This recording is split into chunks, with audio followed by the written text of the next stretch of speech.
বিষয়টা কি এত সোজা? দেশের মানুষের মন জয় করতে হবে। এই যে লোকগুলো 100% কেন এই ধরনের মন্তব্য করছে, এই প্রশ্নটার জবাব কিন্তু তারেক রহমান সাহেবকে দিতে হবে। এই প্রশ্নের জবাব কিন্তু বিএনপির নেতৃবৃন্দকে দিতে হবে। কেন হচ্ছে এরকম ভাবতে হবে। একটা প্রশ্ন কিন্তু আসবে। 8 মাস হয়ে গেল, তারেক রহমান কেন এখনো এই দেশটাকে ওনার ফিরে আসার যোগ্য ভাবতে পারছেন না? কেন পারছেন না? এই প্রশ্নটা আমি করেছি, করে অনেকের কাছে বিরাট ভাজন হয়েছি। কিন্তু অনেকে আমাকে বোঝানোর চেষ্টা করেছেন, উনি বলতেছেন না নিরাপত্তাজনিত সমস্যা হতে পারে। আবার কেউ বলছেন যে উনি আসলে পরে মানে ইলেকশনের সময় যেরকম একটা উনি আসলে ওনাকে কেন্দ্র করে একটা বিরাট জনসমর্থন হবে, উনি যদি আগেই চলে আসেন সেই জনসমর্থন তাহলে কমে যাবে। এই ধরনের উদ্ভট কথা। আবার কেউ আস্তে আস্তে বলছেন এই দলের মধ্যেই নাকি অনেকে চান না, নানাভাবে ওনাকে বুঝাচ্ছেন আপনি আসেন না। কেন আসছেন না উনি? ভাই এটা আমি মানতে পারি না। তাহলে সব কথা ওনাদেরকে বলতে হবে, তাহলে বিএনপিকে বলতে হবে কারণটা, না আসার কারণটা। আপনার জনগণের দল, জনগণ তো জানতে চায় যে ওনাদের নেতা কেন দেশে আসেন না, কেন আসেন না। এবং তার প্রতিফলন দেখতে পেয়েছেন, তার প্রতিফলন দেখেন পত্রিকার পাতায়। দর্শক কি মন্তব্য করতেছে, কেন মন্তব্য করতেছে।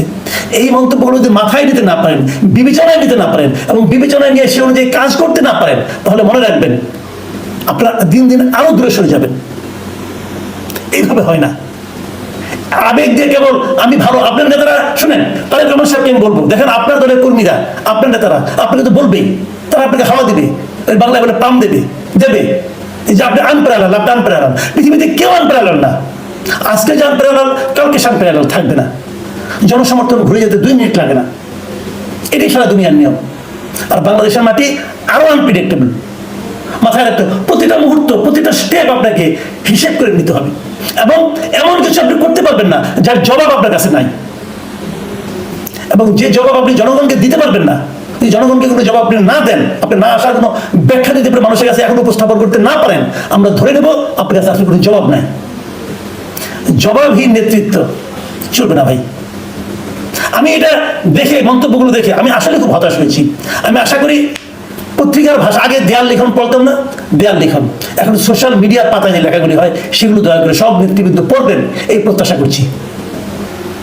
দেশবাসী, আপনারা যে যেখান থেকে ভিডিওটি শুরু থেকে শেষ পর্যন্ত দেখেছেন আপনাদেরকে অসংখ্য ধন্যবাদ জানাই। আর যারা এই ধরনের নিউজ লাইভ দেখতে ভালোবাসেন তারা অবশ্যই ইউটিউব চ্যানেলটি সাবস্ক্রাইব করে রাখবেন, আর এই ভিডিওটি শেয়ার করে অপর ভাইকে দেখার সুযোগ করে দেবেন। তাহলে সবাই ভালো থাকবেন, সুস্থ থাকবেন। দেখা হবে পরবর্তী কোনো দেশের আপডেট খবর অথবা নিউজ নিয়ে। আসসালামু আলাইকুম।